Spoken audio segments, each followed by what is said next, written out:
Hi, everybody. Welcome back to Genesis chapter 23. Let's look at the chapter.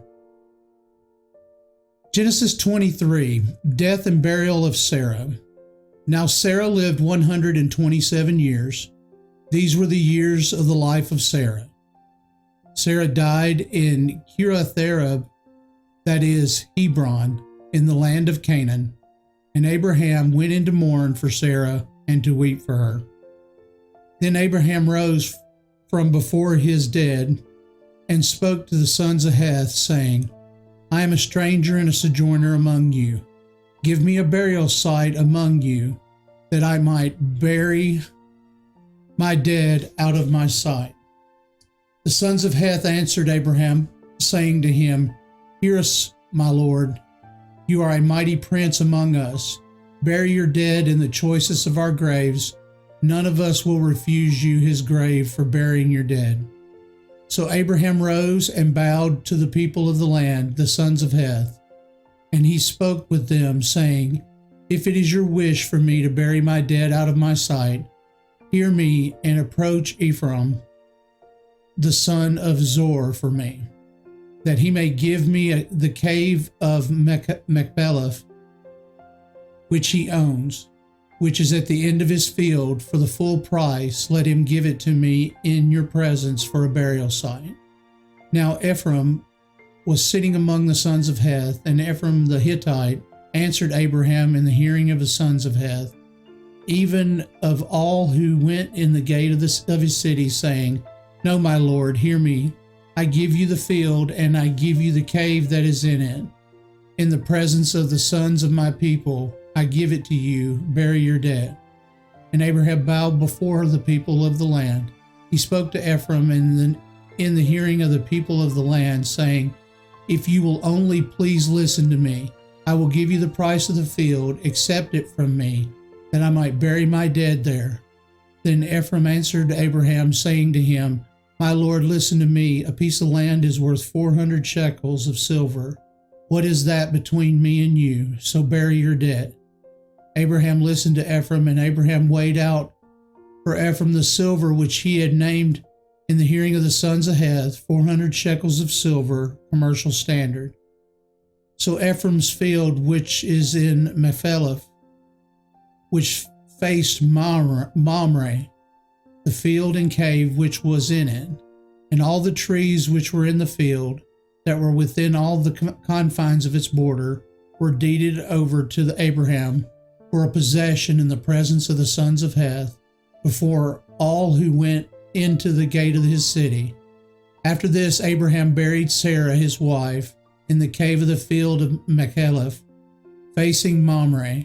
This is Hebron, in the land of Canaan. So the field and the cave that is in it were deeded over to Abraham for the burial site by the sons of Heth. And that concludes 23. Okay, let's look inside the text. Sarah lived 127 years. Although Sarah's age, the only woman's age of death recorded in Scripture, might suggest her importance in God's plan, it more importantly reminds of the birth of her only son well beyond childbearing age at 90 years of age, and of God's intervention to bring about fulfillment of his word to her and Abraham. Sarah's death occurred 2028 BC. Let's look down. The sons of Heth. This was a settlement of Hittites whose original home was in Antonia, modern-day Turkey, who had already been established in Canaan, far from the homeland. Later on, you heard they were trying to actually, it sounded they were trying to give him the land. And it says in here for verse 11, I give you the field. This suggests not that Ephraim felt generous, but that he was constrained by Hittite feudal politely.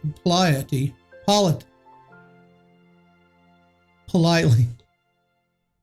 I can't pronounce some things. Which tied ownership of the land with service to the ruler. Passing the land to Abraham would also pass on any feudal responsibilities to Abraham, making him liable for all taxes and duties. This Abram was apparently anxious to do, thus offered to give the land. You heard him talk to him about shekels of silver, a commercial standard. Precious metals weren't made into coins for an exchange until centuries later. Merchants maintained the shekel as a standard weight of value for business transactions. A shekel weighed less than 1/2 ounce.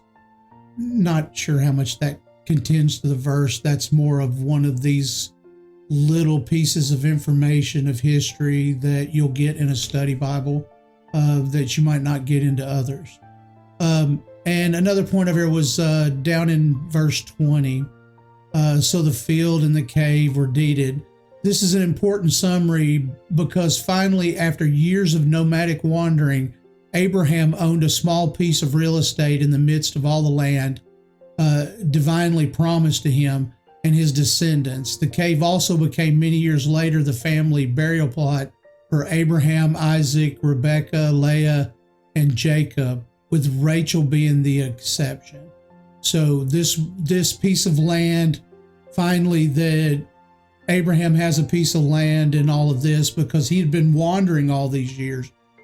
Finally, when Sarah passed, he had a piece of land, so he had a place to bury her, and this became the family burial site. That concludes chapter 23. Hope to see you back for chapter 24.